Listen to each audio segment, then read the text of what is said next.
बांसुरी की ध्वनि को सुनकर ब्रज से रास में प्रवेश करने से पहले सखियां, जिनमें राजसी सखियों के अंदर श्रृंगार करने की भावना उत्पन्न होती है,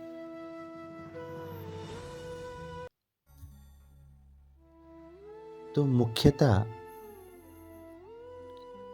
श्रृंगार करते वक्त चरण, श्रवण अंग और नेत्रों का वर्णन आता है। कोई सखी रे श्रृंगार करता, सुनी तेणे वेण श्रवण, पायना भूखण काने पहरिया, कान तणारे चरण। जब कोई सखी श्रृंगार कर रही थी और श्रृंगार करते करते ही बांसुरी की ध्वनि सुनाई दी, तो जिन कानों में श्रृंगार करना था, जिन कानों को आभूषणों से सुसज्जित करना था, अब वो कान धनी की वाणी से सुसज्जित हो गए। उससे क्या हुआ? पायना भूखण काने पहरिया, कान तणारे चरण।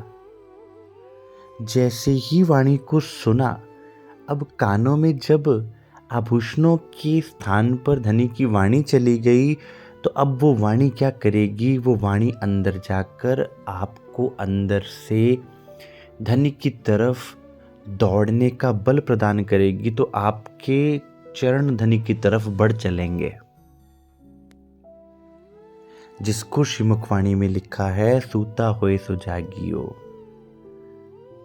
कि ये वाणी जब कानों में प्रवेश करती है, कानों का श्रृंगार करती है, तदुपरांत आपके चरणों को गति प्रदान करती है कि आप धनी की तरफ बढ़ जाएं, धनी की तरफ आपकी सुरता लग जाए।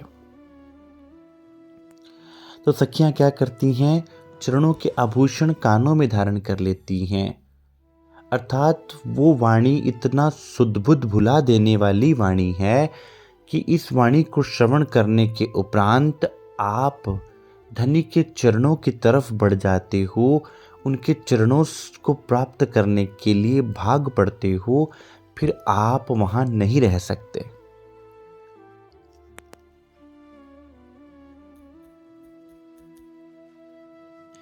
एक नैणे रे अंजन करियूं अने बीजो रहियूं रे एम, वेणनो स्वर सांभल्या पची राजसियों रहे रे खेम। अब एक नेत्र में काजल लगाया है, दूसरे नेत्र में काजल लगाना ही भूल गई है। अब सखियों को स्वरूप की सुध तो नहीं है। दो नेत्र, एक प्रेम का, एक इल्म का, एक इश्क का, एक इल्म का। अब प्रेम खींच रहा है, तो उस प्रेम में ही वशीभूत होकर अपने प्रेम रूपी श्रृंगार को धारण करके सखियां भाग बढ़ती हैं।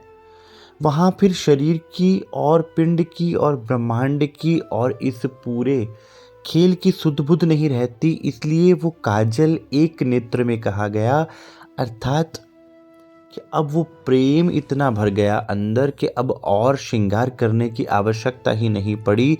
शुद्ध बुद्ध भी यहां रह गई, बुद्धि भी यहां रह गई। अब केवल और केवल धनी को पाने की प्यास जग गई, जिससे सखियां भागती हुई केवल और केवल धनी के स्वरूप में ध्यान करते हुए सखियां धनी को मिलने के लिए तत्पर हो गई।